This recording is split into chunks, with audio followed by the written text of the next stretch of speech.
Hello and welcome, everyone. I'm Kelly Rio. I'm the Executive Director of the Ohio State University Center for Operational Excellence. Thank you for joining us for our fifth installment of our Lean into AI series. The Center for Operational Excellence is thrilled to be hosting this series in partnership with the brightest mind in the Lean community. Those are our friends at Catalysis, Central Coast Lean, the Greater Boston Manufacturing Partnership, Imagining Excellence, the Lean Enterprise Institute, the Shingo Institute, the Toyota Supplier Support Center, and the University of Kentucky Lean Systems Program. Together, these organizations represent an unprecedented collaboration known as the future of people at work. And the goal of this series, as part of that future of people at work, is to bring together leaders and practitioners from across the operational excellence community to explore where the powerful forces of lean and AI meet and how they are evolving in tandem. And today we're pleased to be joined by Sandeep Chenakora. Sandeep is a leader in the technology and process transformation, and he was one of the top rated breakout speakers at this year's CO8 Summit, which was just a couple of months ago. He has a great perspective to share on agentic automation and why lean and OpEx leaders are the right people to solve the challenges ahead. But before we jump into today's topic, I want to remind you that you are invited to use the chat, reactions, and Q&A functions at the bottom of your screen to connect throughout the session. You can use the chat to ask questions about technical challenges or share your experiences or react to the content and talking to other attendees. But the COE team will be available there responding to your questions if you have them. If you have a question for our speakers, however, please post those questions to the Q&A feature. You can also upvote questions posted by others. Lastly, this webinar is being recorded for future viewings. It will be available through COE's digital content archive for COE members. But for everyone else, it'll be through the Future of People at Work's media library on their website, which is fpwork.org. Okay, let's get started. There is a small change in today's program. Steve Pereira, who is our longtime MC for this webinar series, isn't able to join us today as planned. Fortunately, he's recruited an outstanding substitute, Tyson Heaton from the Lean Enterprise Institute. Tyson is the Executive Director of Co-Learning and Business Strategy at LEI. He's also a longtime friend of COE and a respected leader in the Lean community. So we're incredibly fortunate to have him step in today. Tyson, thank you for jumping in on such short notice and welcome. I'll turn it over to you to kick off today's discussion. Thanks, Kelly. Can you see me? Not yet. There we go. Okay, there I am. Peter's here too. How's it going, Peter? I'm stoked to be able to fill in for Steve. I even put on my best black polo to try and channel the spirit of Steve and how he's facilitated these events. And I'm excited to be able to chat with Sandeep Chenakora. He's got this fascinating background that I think I've talked about for a while as being critical.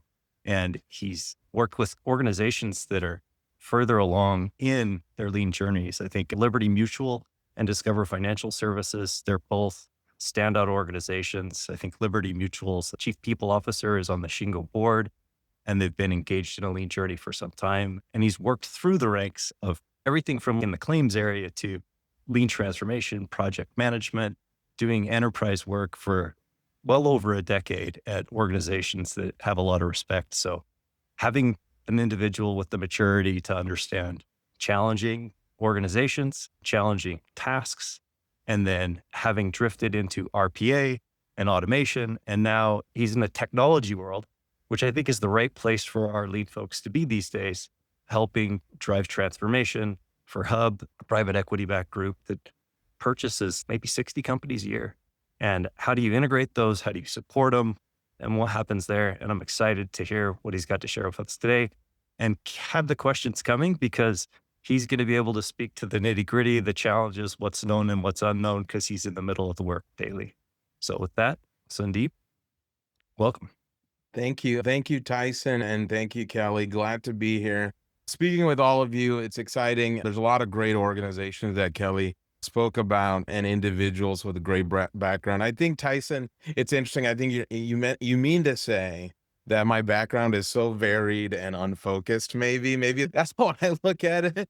But it's interesting. I had an odd route, right? So I started with Liberty. I didn't know what I was doing out of college, except I needed a job with the Great Recession going on. And so I started this rotation program And then Liberty started doing its own journey through implementing lean management systems. And at that point, I was selected to do that. And I got to say, that was probably one of the first times I fell in love with my work. I loved lean. That's how I spoke. That's how I viewed work. That's how I looked at problems. And so I did that for a long time. It was two organizations I've been with, Liberty Mutual and Discover, but essentially like an internal consultant. I hopped around everywhere, learning about different business units, problems, etc. And I think it's odd because, and I'm over here in technology now. I'm in the tech organization and my boss reports to the CTO. And I don't have a tech background, right? I haven't coded a lot. I have a business degree. I do a lot of operations and process work, but I think this is right where folks need to be. It just so happens the new tools are not just your value stream map. It's not just your process map. It's not just your fishbone diagram. It is now your AI tool too, to figure out where the problems are and diagnose it and solve it. So I'm glad I'm here because I bring a little bit of a different lens. And Hub is a very different company too. But yeah, excited to chat with you. We can dive in and we'll have a dialogue and we'll also have time for questions. Feel free to pepper us and we'll go from there. I think accidental or intentional, the rise of the generalist, it's the age. So you're positioned to do well. And I think anything you can share with us as you go through that helps us better position how to help our organizations be successful in this changing landscape is awesome. I'm excited. Yeah, absolutely. So maybe we can dive in, Tyson. I'll start going through a little bit of content here to ground us on some of the key points we wanted to chat through, and then we'll dialogue off of that. So let me see here. So yeah, the first piece here, the punchline is, and I think regardless of if you agree with the MIT studies methodology or the percentage or whatnot, the punchline is that generally there's a lot of organizations that have challenges deploying agentic systems and AI. They're not quite seeing the ROI. And I think the issue is it's not the technology alone. That's only part of the equation. A lot of the problems happen to be with where the organizations have historically had certain issues that need to be righted before these technologies can actually bring about a lot of the value that's coming out. So, there is quite a bit of energy and money right now on the AI side. And I think that's what we see. There's every other role is popping up with AI attached to it. So it might be AI project manager, AI lean manager, AI change manager. So that you just add AI to it and then you can get a couple extra grand on your compensation.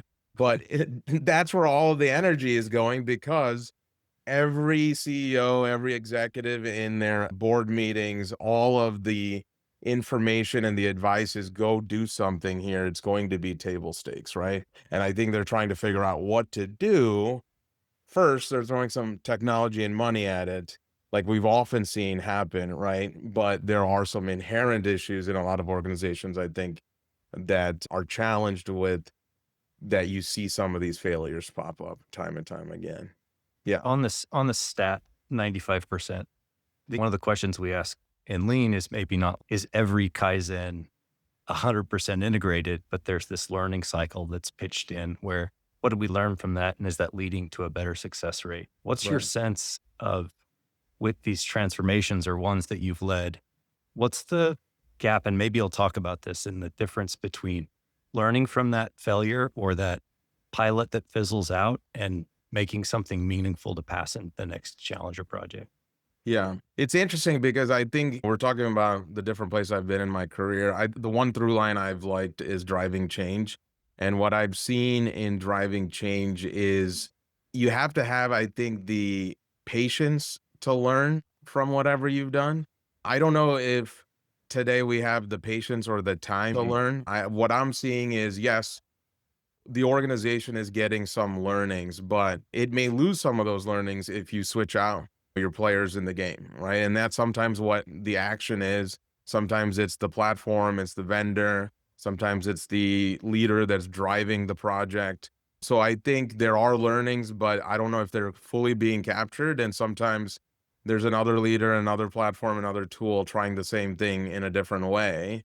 And maybe somebody's pointing out, hey, look, you're trying to do the same thing and you're hitting the same failures, but they're not connecting two and two, and you have another failure, right? So I think there's a lot of companies not learning. And then I think that ultimately gets to some drastic failures. And then there's companies that I think do have a little bit of the patience, do pivot effectively. And I think that's going to separate who's going to have success and who's not. At least high level, that's kind of how I've viewed it. But yeah, so the question 95%, right? So that means a lot of people are failing right now. What are you learning from it, right? So I would say that is probably a key thing that every leader should think about are your efforts yielding true value? And by true value, I do mean what's actually being returned into your business. It's not just it makes you productive, it's not surface level, but it truly is changing something there and then learning from if there is failure. So yeah, I think that is key. And then when we're talking about those elements in the enterprise, so I really think the problem's sitting across three different paces. So operational excellence will talk about what is the bread and butter of a baseline of execution at any sort of operation, standard work, stability, continuous improvement. How does that occur in your organization? So don't think about agentic system. Does that occur? If that occurs, then maybe you can build something on top of it. And then enterprise transformation. This is a huge change effort in any organization, right? So that literally means that individuals' jobs are changing. The way they execute their job is, performance is changing as to who is going to perform better or worse. So there's a lot of change management because people need to adopt some of these technologies and different ways of working, right? And that is usually doesn't go in the same pace as technology or even process improvement in a sense.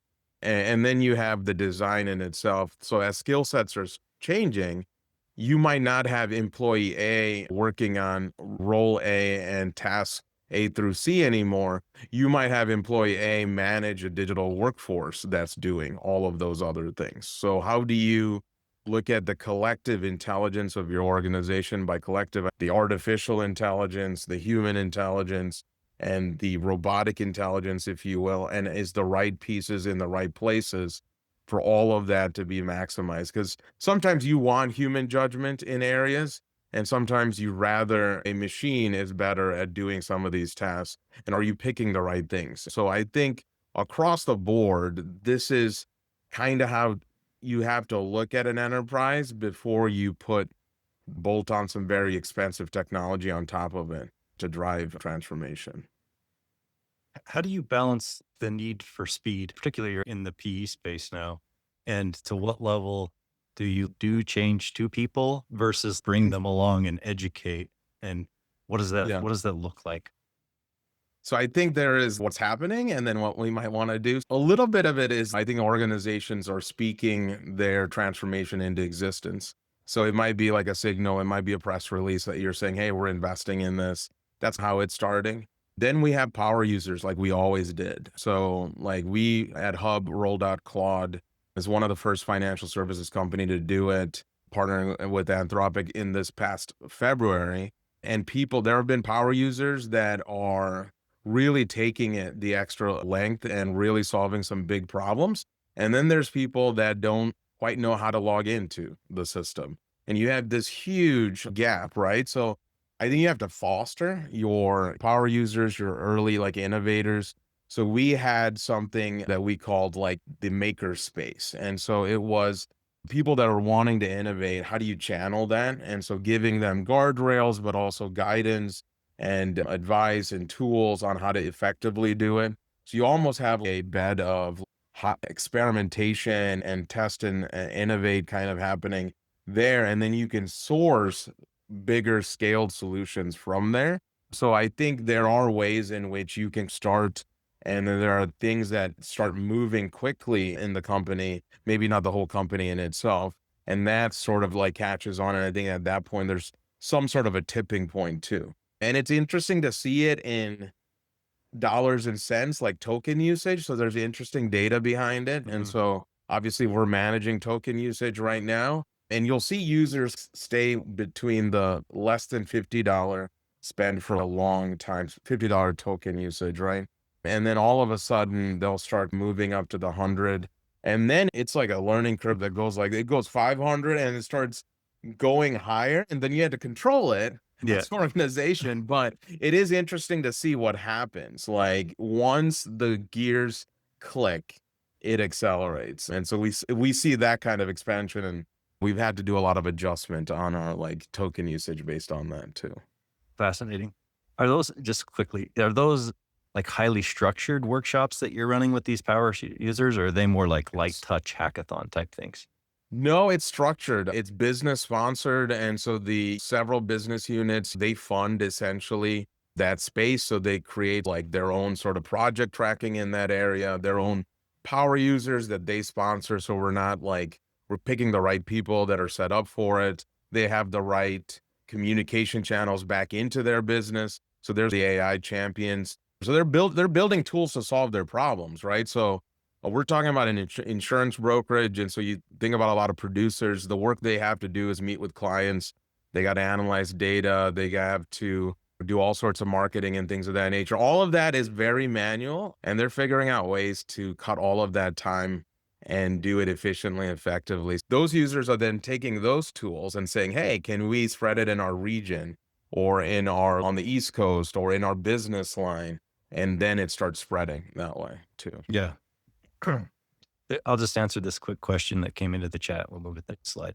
Token usage is essentially the amount of compute or energy that someone draws on when they're engaging with AI. So it just shows the amount that someone's leveraging it for more complex types of tasks or work. Is that fair?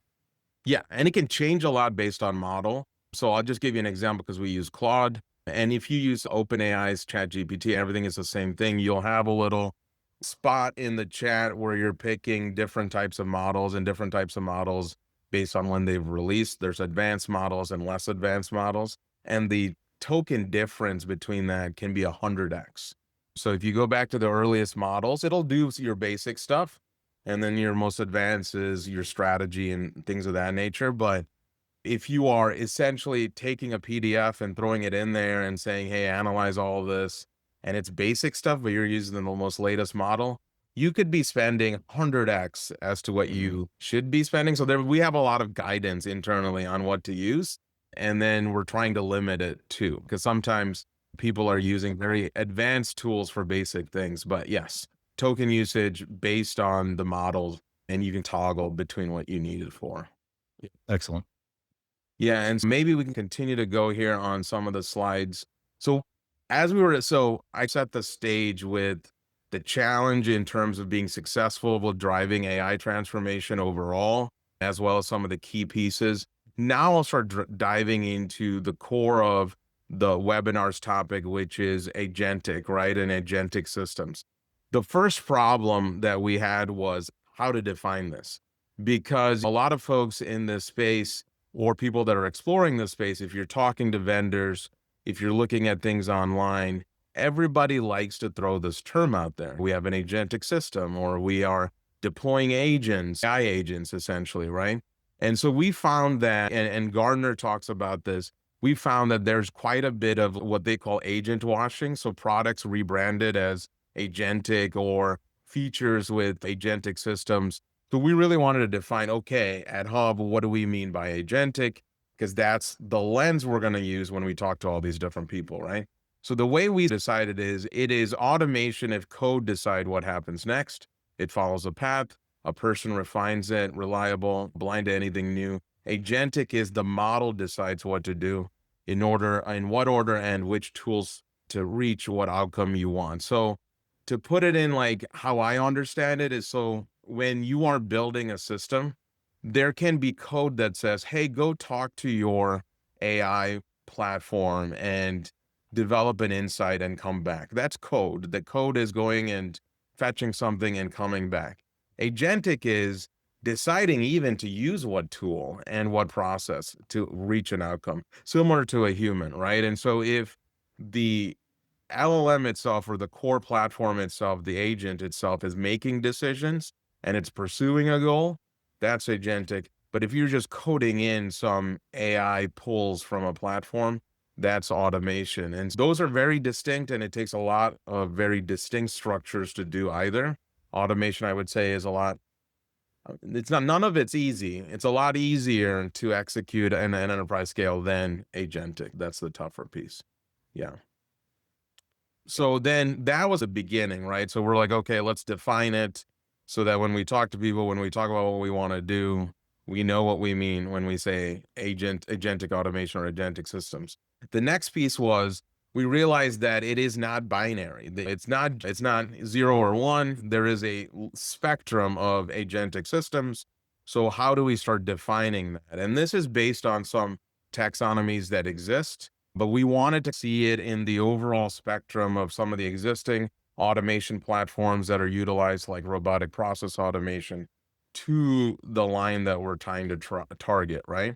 So you see at L0 is that's when the code decides, that's deterministic, that is robotic process automation. That is when in software, and this can be the same thing in manufacturing, but when you have coded a bot to do something exactly the way you want it to do. And so it's not going to deviate from that. It's going to execute that very much.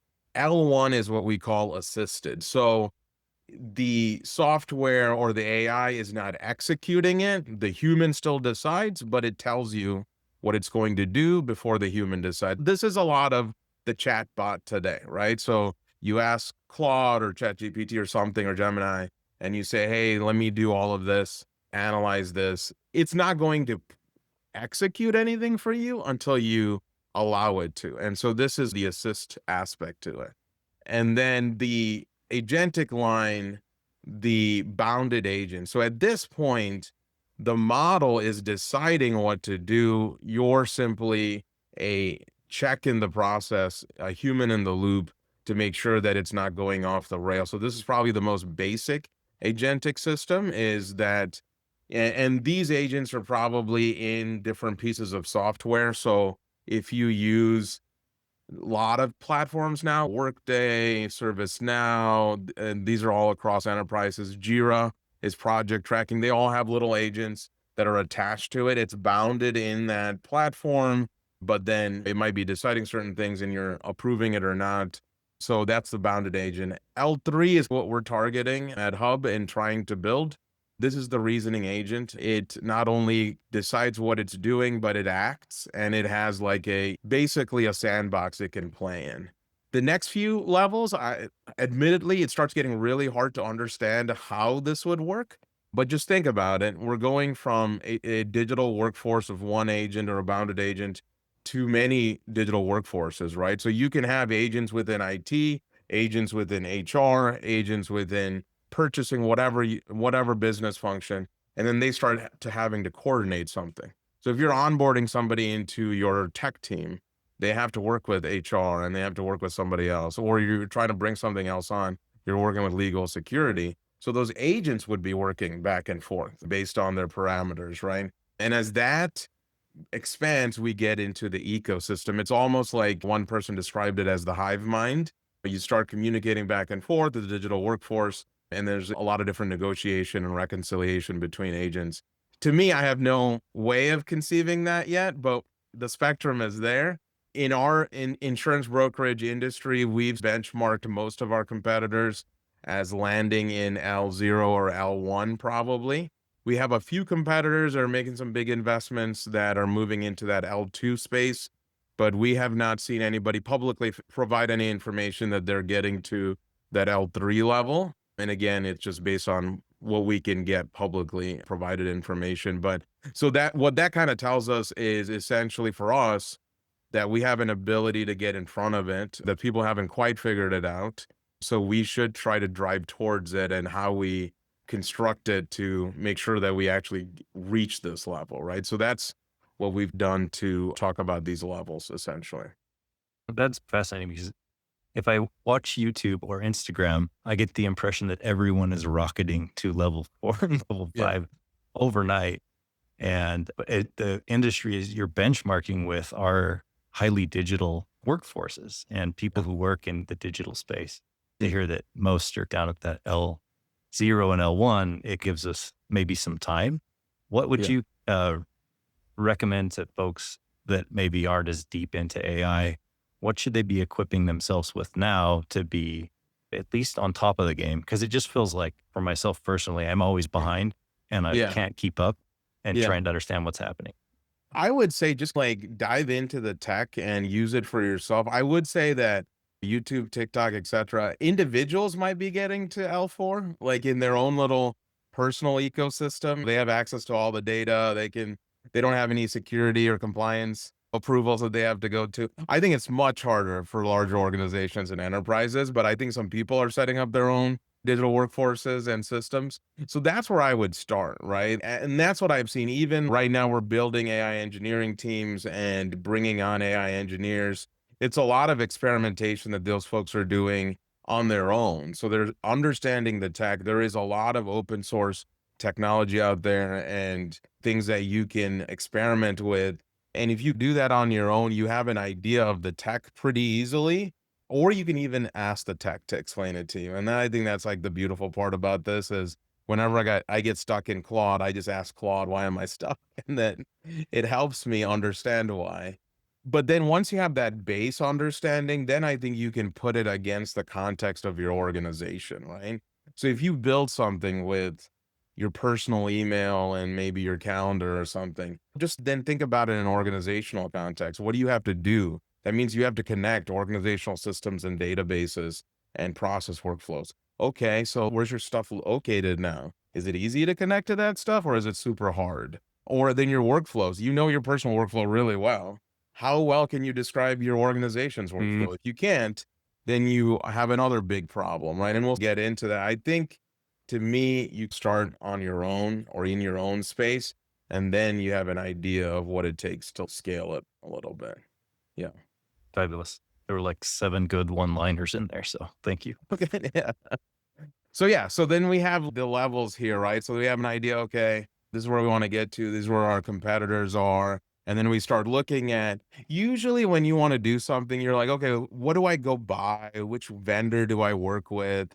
So you might think, okay, there's like Microsoft, Google, you just go to them and they give you everything you need to run it, right? And I think the blue here in the slide, what it's highlighting is this is largely what on the YouTube, TikTok, etc. It is what the agents are doing, what you code in the agents, or the areas that they're orchestrating in.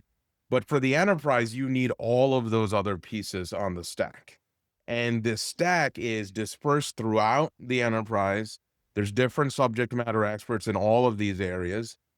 No tool hits all of them. I have Mm, not seen I have had conversations with Google, Microsoft, Amazon. I have seen nobody hit all of them. Some of them hit a lot of them, and but nothing all of them because these are very distinct subject area expertise, right? So I'll just run through it real quick. Human oversight and control.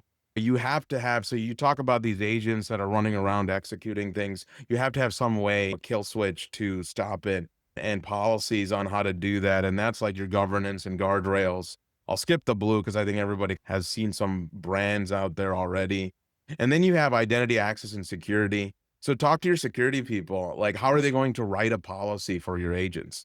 So I talk to my security people and they're like, maybe we just write it like it's a human, because you have identity access management, right? So when you got the job, they had to provision access for you and there's a bunch of stuff you had to fill out. So maybe agents have this, but they could be a lot more powerful. So how do you control it, right?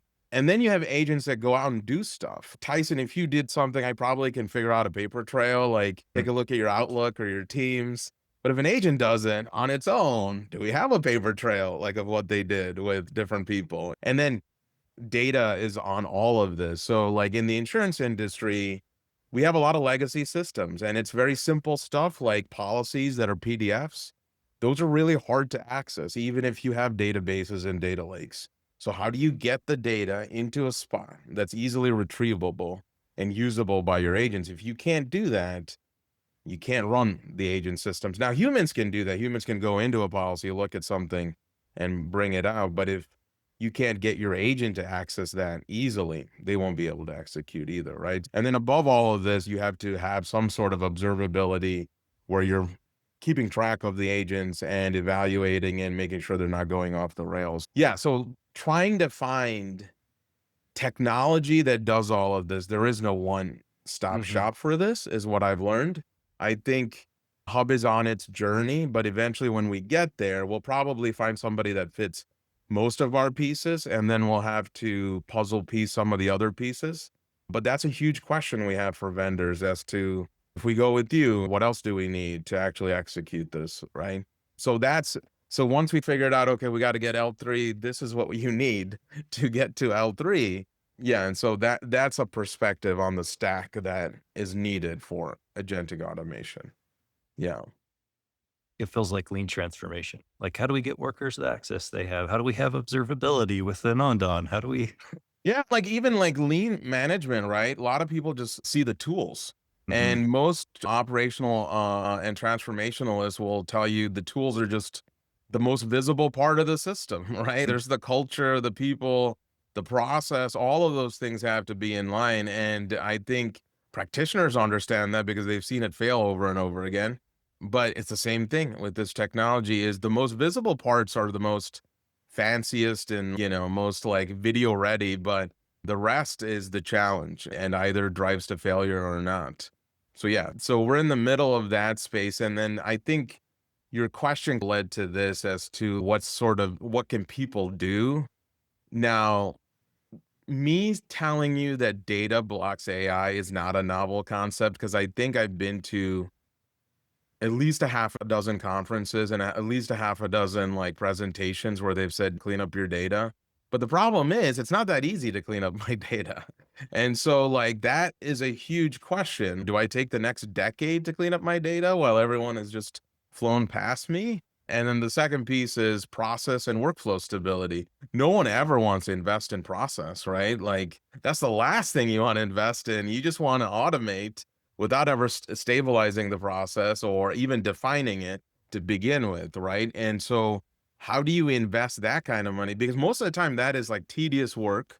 It can be. There can be some ways that you can use technology to go faster now, but there's some level of just core, expertise and deliberateness you need there, right? And if you're thinking about your organization, it's these two things.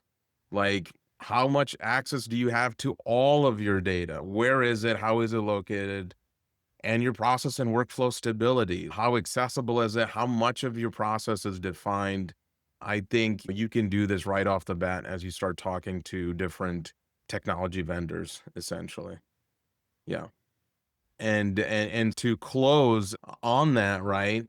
Once you're there, then you have this huge decision to make. And this is a paradigm that internally we've been chatting about, because we've gone through that little conversation to say, okay, this is what agentic is. This is how we define the levels on it.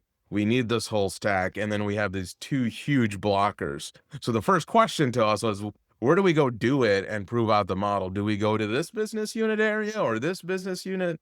And what we found is there's problems all over the place. There is no perfect answer, right? And so you're left with a choice of, do you go into an area and right all of the wrongs of the Mm. past, the data classification, improve the process?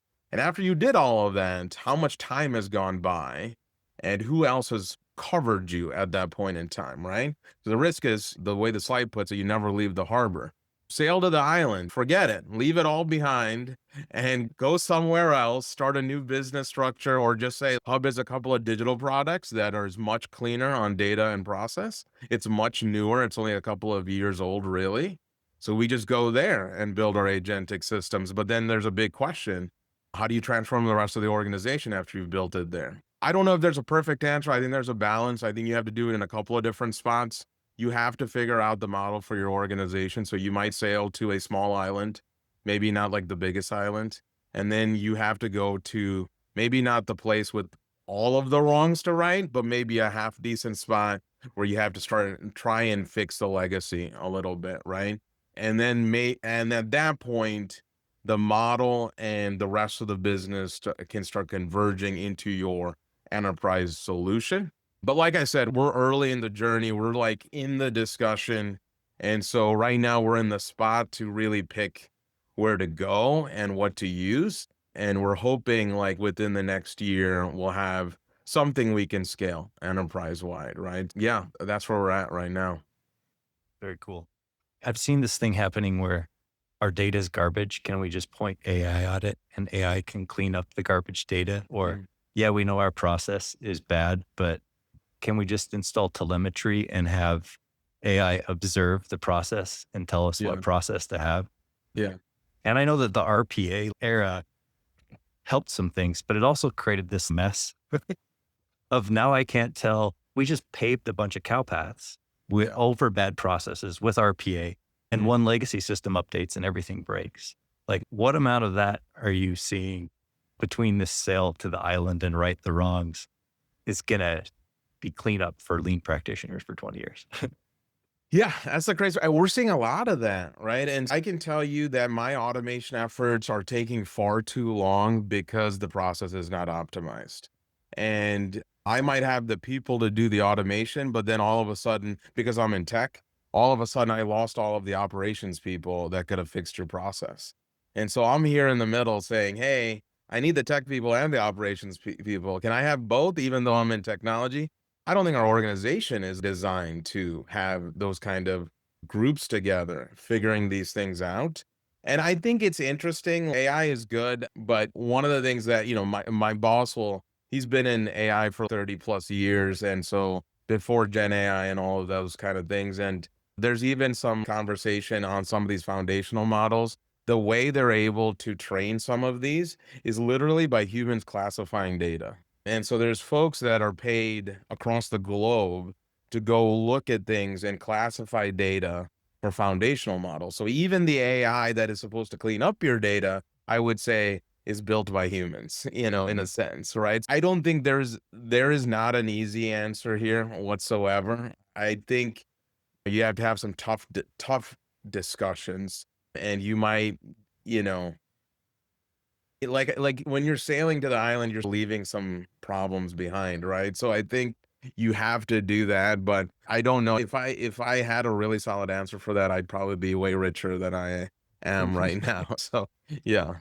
It's so funny how closely it maps to lean transformation, like the model line concept. And do you set up a product family and do you pursue a transformation of a single line or single area? And then can the Right. organization learn from that and scale? Yeah. And you've been in this space for a while. It's like Yeah. you have localized wins and then scaling, it's hard. And you're lucky enough to work at some of these companies like Liberty Mutual and Discover who take Yeah. this holistic approach, but super fascinating. Q&A should be coming in. So if you guys have questions, pop them into the Q&A. If you asked it in the general chat and you want it looked at, pop over to the Q&A and ask it again, and then upvote the ones that are most interesting to you. But maybe this one from Heather Barron seems interesting, where it's like, what does she say? What types of organizational structures do you see where AI is working best? Where does it sit, related or not to OpEx and lean groups? And where do those sit? So kind of where should you be putting this capability? Yeah. So it's interesting. I don't think I've seen a particular organizational structure where it works better. I would say the best I've seen is more of a hub and spoke model. So we have AI capabilities centralized in technology. So there's a lot of control over things that are more challenging to do in a federated way, like security, compliance, legal. So we're streamlining all those pieces, right? And then the spokes to it, there's AI champions in the field in various business lines that are evangelizing folks essentially, yeah, helping them with the capability and the tool sets. And so the problems are being solved at the local level. So that's the best mix I've seen. There is still a tension. So, like, to give you an idea, in that model, folks are solving their problems and they're coming up to us and saying, hey, can you guys scale this for the whole company? And they expect us just to copy, paste, and hit a button. And that's just not how it works when it comes to the tech side of things. So we run it through things and we find like personal identifiable information in there. There's regulatory issues, HIPAA violations. And so we got to take all that out. Sometimes when the tool they built runs, it runs like $8 a run, whereas that would not be feasible. You wanted like 50 cents a run Yeah. on the token usage we talked about earlier. So there's like optimizing for that. So it is interesting. The hub and spoke model, I would say, is the best. but it has to be in a way where the users don't go too far without the centralized guidance, because then you can get like folks being dismayed and demoralized, right? They've innovated in a sense with the tool sets that have been brought in from the center, but then they're not able to apply it. And that can be a challenge. So I would say you have to balance that, and you have to be ready at the center for the demand. So don't go like launching it and then having all your spokes out there, because the demand will come in and then you can't satisfy it. That's a danger. So I think there's a balance there, but I would say the hub and spoke model in the overall structure is probably the best way that I've seen to do it. So you came from the lean kind of transformation RPA piece, and now you got sucked into technology. Yeah, Congratulations. I hear the wages are better there. But it's we haven't reconciled yet. My title keeps changing too, so I don't oh know man, what I'm called today. But yeah, but I'm in, let's say I'm in an organization where we have this strong or this centralized OpEx team that helps support activities and transformation things. And now technology propped up this center of AI, and they're being tasked with ROI. What level of coordination, or maybe we should partner, is necessary there versus being like, let the AI folks do what they want and we'll clean up after? what a great question, right? Because this is my ultimate struggle. Because I don't know if anybody's heard of the allegory of the cave. Plato. It's played. Yeah, it's an interesting story, right? Like you're trying to describe what's going on out there, and you're trying to build people's belief in it, but they're just staring at the wall. Essentially, I'm dumbing it down. But that's what happens to me. So I talk to technology people, and I'm like, "Hey, this is not a tech problem; it's a process problem. Let's go get some process people." And they're like, "I don't know what you're talking about," right? And so then I talk to process people, and I'm like, "Hey, you're taking way too long to fix this process problem. We have some tech that'll help you do it faster." And they're like, "I don't know what you're talking about." And I think that is a huge challenge. I think you need sponsorship from the very top to understand it, because most of the time it is VP in this area that lines up to EVP somewhere else, and VP in this area that lines up to EVP somewhere else. And that corporate structure just has not spoken like it needs to with this problem. I don't know if there are companies that are like, "Oh, we're going to put that both in one EVP's lane." But I think you need that kind of movement, because if it's just, "Oh, I'm going to reach out for a coffee and make sure that we're just partnering," that's fine. But I think you have to build an organization that's half OpEx, half tech in order to drive solutions, right? And frankly, there's not a lot of people that is deep experts in both, because no one has the bandwidth to go to school for and learn OpEx and then learn computer programming and software engineering and then decide that you're going to have 10 years of experience in both and then eventually figure out how to do that, right? I think that's part of the specialization that we've seen over the last few decades in corporate America that make the siloing happen, but also make the connecting the two silos extremely difficult. So maybe in the interim, you propose to both those EVPs or whoever, let's create some sort of tiger team, temporary, to connect those pieces and prove out the model if people don't see it. And maybe that's the best way to do it. But yeah, I think that's my existential crisis, because the lean people get what I'm talking about on the process problems, and the tech people get when I'm talking about the tech problems, but I never get a lot of people to understand both. So yeah, huge challenge. There was something you mentioned earlier where the tech can explain itself now that I Yeah. thought was maybe a key, which is Yeah. really strange. Whereas tech has been this thing. If you're not in tech, you're like, what the heck? What is this magic box? And now Yeah. it comes with this instructor, which is really funny. We have a upvoted question, 3 votes. How do you determine which workflows are candidates for agentic AI automation? And what are the things you look for? Yeah, there's a few key indicators that we try to look for. Deterministic process. If we're trying to do robotic process automation, we look for things that are easily repeatable and executable by a bot, and where it doesn't take a lot of thinking, essentially. With AI, it starts changing. You can add more thinking, more logic. But we're also looking for, when we apply it, is it fundamentally changing the process?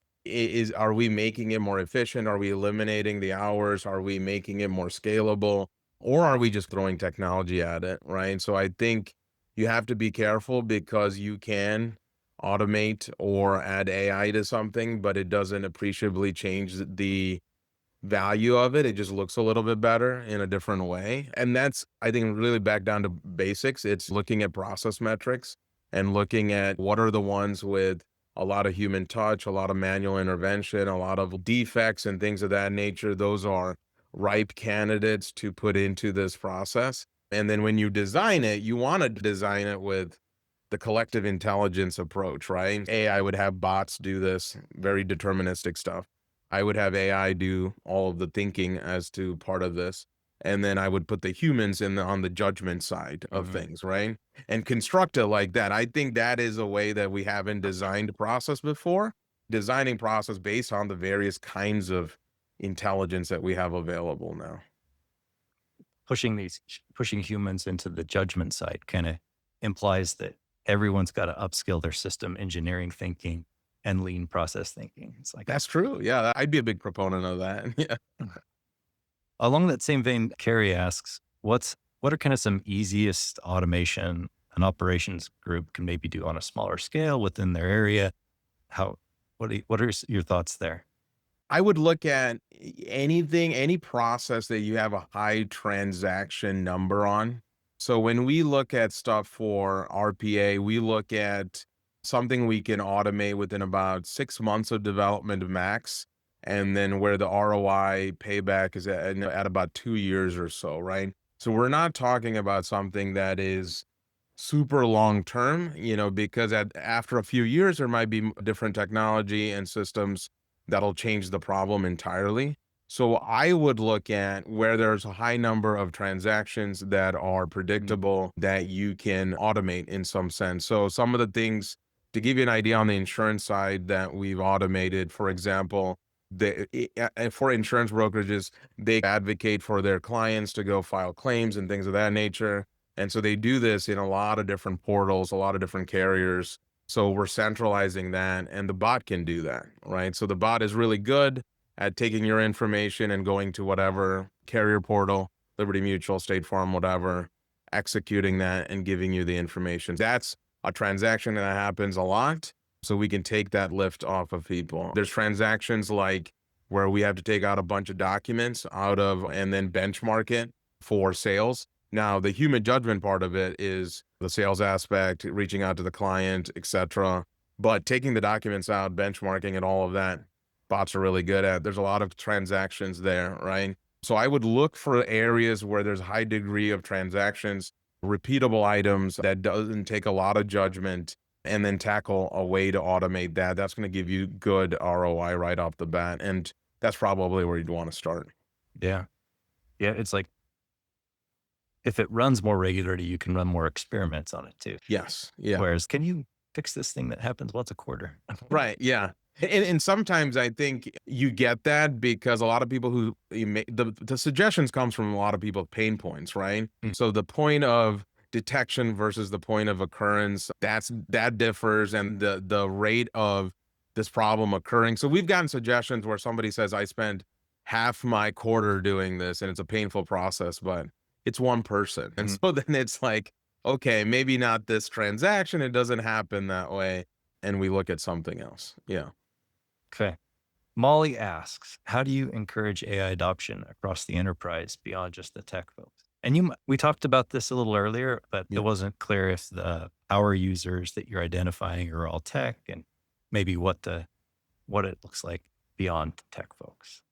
Yeah. So we have an AI champion network across Hub, and they're in all sorts of business lines, and they're not tech people, they're business people, and they're building solutions for their own problems. And so I think those are the best teachers. So they have targeted sessions to give people basic training, but then they also have these AI champions talk about how they've changed their world and their problems. So a tech person can never be like, hey, for a producer, these are the biggest sticky points, and this is what I would do differently. But we have a producer basically talk to them and say, hey, I do half the work on these things and I focus more on the conversations because I've automated X, Y, and Z, or I run these things through Claude, right? So I think really making sure that people have that example is key and that kind of local contact.